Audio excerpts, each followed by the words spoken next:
नमस्कार, मैं हूं अमित पालित। हिंदुस्तान में कोरोना का कहर बढ़ता ही जा रहा है। हर दिन हर घंटे कोरोना के मरीजों की तादाद मल्टीपल ग्रोथ हो रही है।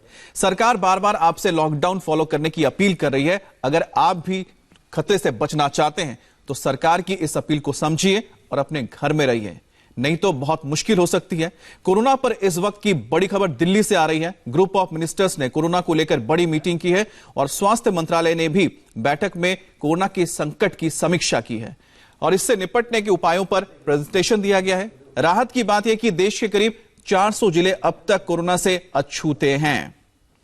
तो आपको बता दें कि कोरोना को लेकर जिस तरह से ग्रुप ऑफ मिनिस्टर्स की बैठक हुई है, उसके बाद यह बात सामने आई है कि अभी भी 400 जो जिले हैं देश के, वो अछूते हैं कोरोना से। अब इन 400 जिलों को अछूता रखना सरकार के लिए एक बड़ी जिम्मेदारी होगी और साथ ही जिन जिलों में कोरोना के इन्फेक्शन को फैलते हुए और रोका जा सके, इस पर भी चर्चा हुई है। तो सरकार के पास दो टास्क है। एक है जहां पर कोरोना नहीं पहुंचा है उन्हें अछूता रखना, और जहां पर पहुंचा है वहां पर किस तरह से उसको कम किया जाए।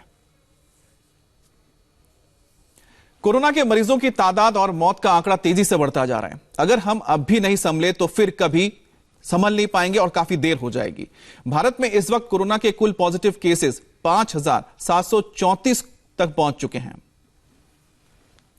कोरोना से अब तक देश में 166 लोगों की मौत हो चुकी है। पिछले 24 घंटे की अगर बात करें तो 540 नए मरीज सामने आए हैं, जबकि एक दिन में 16 लोगों की मौत हो चुकी है। सबसे बुरी हालत महाराष्ट्र की है, जहां मरीजों की तादाद करीब 1300 तक पहुंच चुकी है और महाराष्ट्र में एक दिन में 162 नए मरीज सामने आए हैं। गुजरात में भी कोरोना संक्रमण तेजी से बढ़ता जा रहा है। पिछले 24 घंटे में गुजरात में 55 नए केसेस सामने आए हैं। और आपको बताते हैं कि क्या ग्राफ और मीटर बताता है। तो आप देखिए 5,774 टोटल ये मरीज हैं और ठीक कितने हुए 473, जो अच्छी बात है। लेकिन मौत का आंकड़ा भी काफी बढ़ रहा है। 166 लोगों की जान गई है अब तक भारत में। तो भारत में आप देखिए 5,734 लोगों की, अगर हम कह सकते हैं, पॉजिटिव केसेस सामने आए, लेकिन 166 लोगों की जान जा चुकी है और 24 घंटे में 540 नए केस आए हैं और इसके साथ ही 17 लोगों की मौत हुई है पिछले 24 घंटे में। तो भारत में भी लगातार जो ग्राफ है वो बढ़ता जा रहा है। ऐसे में जरूरी है कि आप लॉकडाउन का पालन करें, घर से बाहर ना जाएं और अगर बाहर जाते हैं किसी भी वजह से तो मास्क का जरूर इस्तेमाल करें। और एशिया के सबसे